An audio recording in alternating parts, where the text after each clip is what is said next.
Dans l'exercice numéro 2, nous avons une équation à résoudre à chaque fois. Donc là, on va isoler le x au carré. Donc ceci revient à dire que x au carré, mince. Donc là, hop, x au carré, donc je passe, ça devient inférieur à 4. Je me demande quand est-ce que x au carré est inférieur à 4.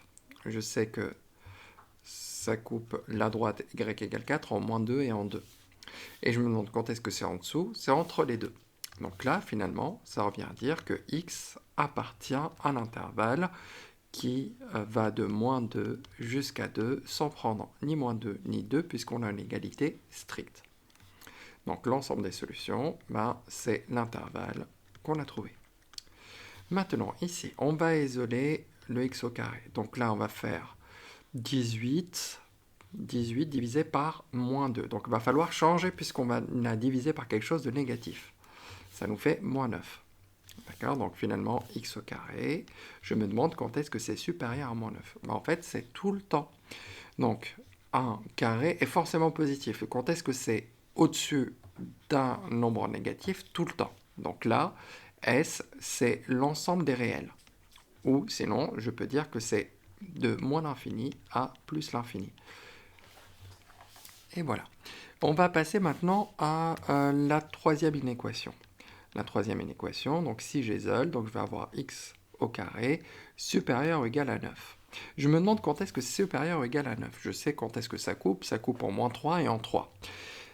Donc on a la parabole, je sais à quoi elle ressemble, la parabole elle ressemble à ça. En moins 3 et en 3. Et je me demande quand est-ce qu'on est au-dessus de la droite. Ce n'est pas entre les deux, c'est avant et après. Donc finalement ici, ça revient à dire que x appartient à une réunion d'intervalles, donc c'est en deux parties. Ça va de moins l'infini jusqu'à moins 3. Et je prends moins 3, puisque on a une inégalité large, union, et je vais prendre de 3 jusqu'à plus l'infini. Et voilà.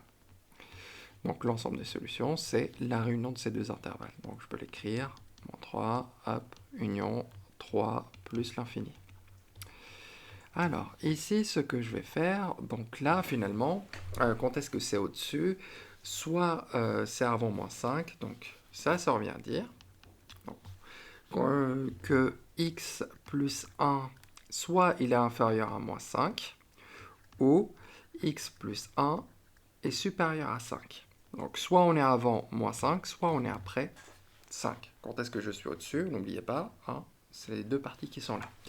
Donc là, ça revient à dire que x, soit il est inférieur à moins 6, ou x, il est supérieur à 4. Donc finalement, l'ensemble des solutions, ça va être l'intervalle moins l'infini, moins 6, ouvert, union, 4, plus l'infini, ouvert, puisque l'inégalité est stricte. On va passer maintenant à la dernière, donc on va isoler le carré ici. 2x plus 3 au carré, donc ça nous fait 3 divisé par 3, ça fait 1. Je ne change pas le signe puisqu'on n'a pas divisé par quelque chose de négatif. Là, c'est positif, donc c'est égal à 1. Alors, quand est-ce que je suis en dessous de 1? Donc finalement, c'est entre les deux. Donc là, ça veut dire que 2x plus 3, il est compris entre moins 1 et 1. Les racines de 1, d'accord? Donc la racine et son opposé, c'est moins 1, 1. Donc si je fais, donc il va falloir que j'enlève 3 et que je divise par 2, d'accord? Moins 1, moins 3, ça fait moins 4, divisé par 2, ça fait moins 2. Ça c'est x. Et ici, 1 moins 3, ça fait moins 2. Moins 2 divisé par 2, ça fait moins 1. Donc finalement, l'ensemble des solutions, c'est l'intervalle compris entre moins 2 et moins 1. Et il est ouvert puisqu'on a une inégalité stricte. Et voilà pour l'exercice 2.